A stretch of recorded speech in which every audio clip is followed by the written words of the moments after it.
All right, so Steve, look right at You the like these camera. shoes, dude? Heritage, 1978. Isn't Brilliant, that cool? amazing. How much, if you don't mind me I asking? think I don't know Like one 140? something like that. Yeah, Yeah, yeah. you're a boss, man. But You look at bought them that. here or there? 19. I bought in the states. 19. My daughter picked them up for me. I love them. 1978 Heritage. Look at it. I gotta get. They I even gotta get a they pair. even sound like the old basketball shoes, right? Let's see you jump in those things. I went moving shit yesterday. It was like, okay. 3, 2, 1.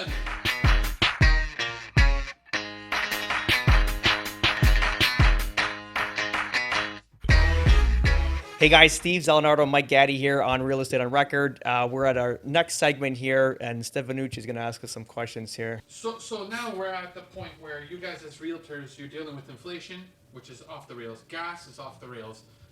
Just cost of living is absolutely horrible. But your line of work is selling homes.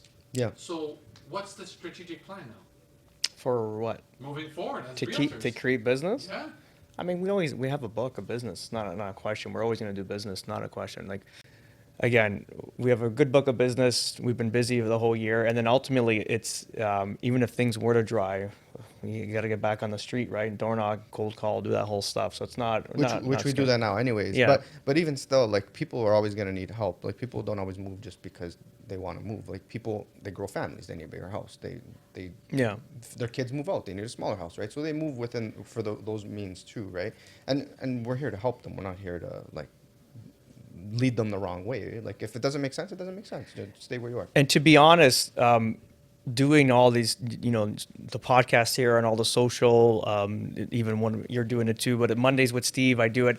We're picking up a lot of new clients because we're being honest and truthful. There's no hidden agenda. There's no bullshit. There's no No fluff. flash.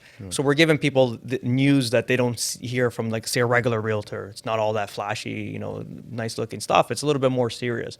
For example, like, talking about TD, how they're the number one shorted bank in globally in the world right now, right?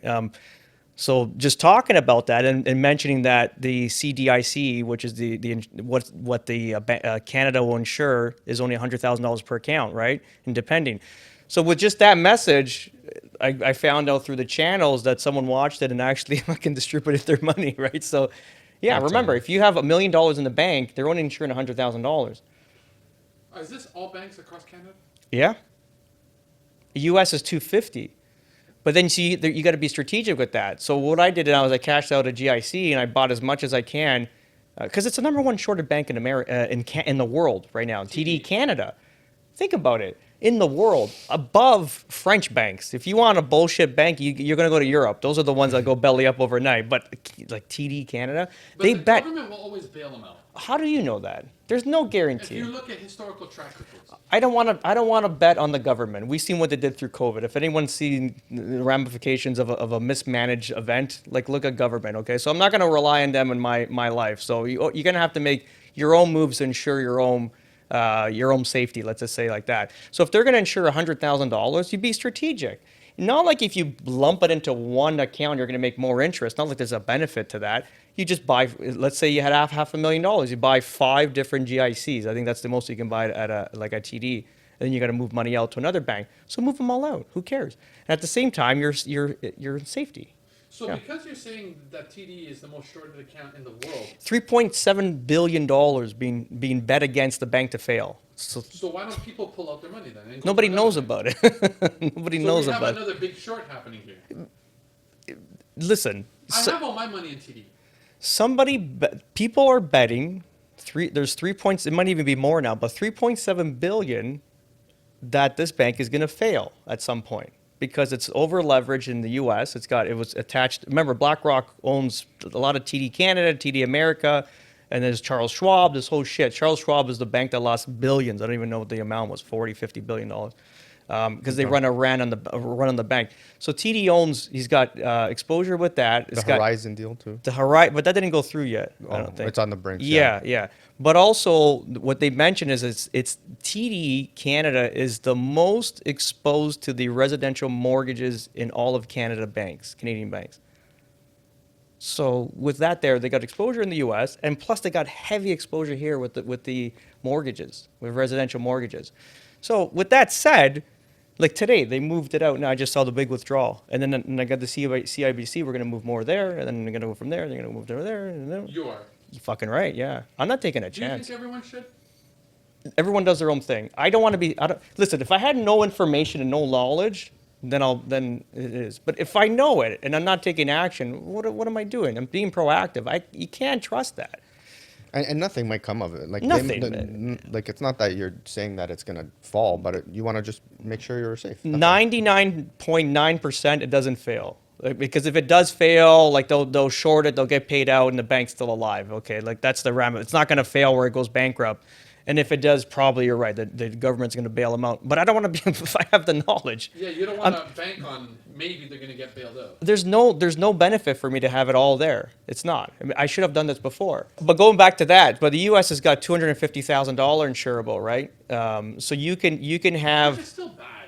Let's be honest. If you have $1 million in the bank, I'm gonna give you one story. We know that SVB just failed, right? Like just recently, and they got bought out. This, Silicon Valley Bank. There was a company called Huku, I think it is. I think it's a streaming network. They had $457 million in one bank account, like a savings why account, would they do that? because they're idiotic. And we think that these guys run these big corporations. They said that this guy should be fired. He should be fined. Like, how do you put all your company's reserves into one bank account? And guess what? They would only insure $250,000 of that. Think about it. Ouch. Yeah, right? So what you do now is you can have multiple accounts and different beneficiaries per account. So let's just say your kids, your wife, blah, blah, blah. You can kind of spread it just in savings accounts, have different beneficiaries on each account. And then ultimately that'll basically give you the insurance. And I think ultimately if you have different corporations and stuff like that. In Canada, the thing you got to watch out for is if you have 5 different savings account, you can't just put $100K in each savings account and think that's safe. No, they're going to insure in the savings category just one of those banks, one of those accounts rather. Like under your name. Yeah, so it let's goes just by say the Mike person. Gaddy has savings account 1, 2, 3, 4, 5, 100K each. They're only going to say that's only 100K For insurable. me, that's it. All that Yeah. five different accounts. You got to set it up in different. So maybe one in checking, one in savings. Then it's like how many GICs can I buy? Then it's T-bills, all kinds of shit, right? Yeah. All right, guys, thanks for joining us today on Real Estate on Record with Steve and Mike. Please like, subscribe down below, and we'll catch you guys on the next one. Ciao.